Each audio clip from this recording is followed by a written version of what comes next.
All right, tomorrow night's GOP primary debate will be hosted by our sister network, the Fox Business Network. So, of course, the economy will be front and center. In fact, look at this. 46% of GOP primary voters in the latest Fox Business poll now say the economy is the most important issue. So-called Bidenomics not going well for most Americans. Latest NBC News poll showing 72% of Americans saying they are dissatisfied with the economy. Not a good number. Now, taking the stage tomorrow night will be Ron DeSantis, Nikki Haley, Vivek Ramaswamy, Tim Scott, Mike Pence, Chris Christie, and, of course, Doug Burgum will be on there, as well as our two colleagues, Stuart Varney and Dana Perino, who are serving as the debate moderators. Dana joins us now from the Reagan Library in beautiful Simi Valley with a preview. Dana, how are you? Well, look, Sean, I'm great. I know that you've been out here before. It's a beautiful location and a perfect night to have a debate tomorrow night. Totally agree. I don't know if you've hosted a debate before, but nope. I think you're going to be great.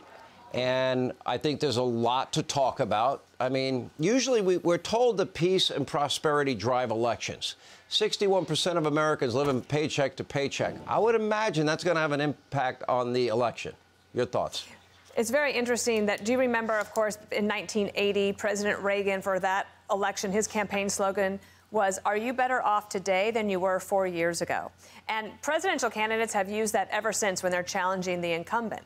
And today, the ABC Washington Post poll from 2 days ago say that today, that number is the lowest it has been since they started asking the question. So as you mentioned in your open, President Biden he's in a terrible, terrible weakened position as an incumbent. So the Republicans do have an opportunity. But I do think they have to get a little bit more specific than they have in the past, Sean. And in this debate, we intend to press them on how they would make the economic conditions better in the country as quickly as possible for people who are really feeling it. So much of this, to me, is rooted in energy. You know, we're now back up to $4 an average for a gallon of gasoline. Costs more to heat and cool your home. Every product every American buys in every store they go to now costs more because of the higher shipping costs associated with it. You know, to me, this is like a self-inflicted wound. All of this is unnecessary. The border chaos is unnecessary.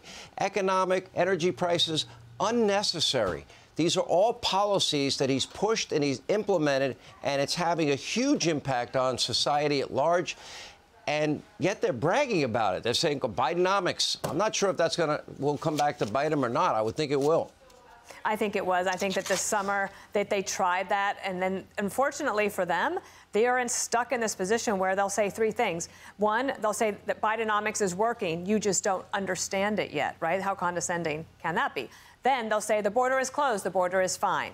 Well, that's clearly not true. And Sean, as an issue, that one is creeping up higher and higher in terms of concerns, both for Republicans and Democrats. The third thing they'll say is nobody at the White House can keep up with Joe Biden. He's so energetic and youthful. No one's buying that either. So you have three of their main issue areas that people say they are most concerned about as something that they actually can't answer. And so one of the challenges for these Republican candidates tomorrow night, though, is everybody on stage thinks that they would be a better president than Joe Biden, and they think they would be a better president than former President Trump.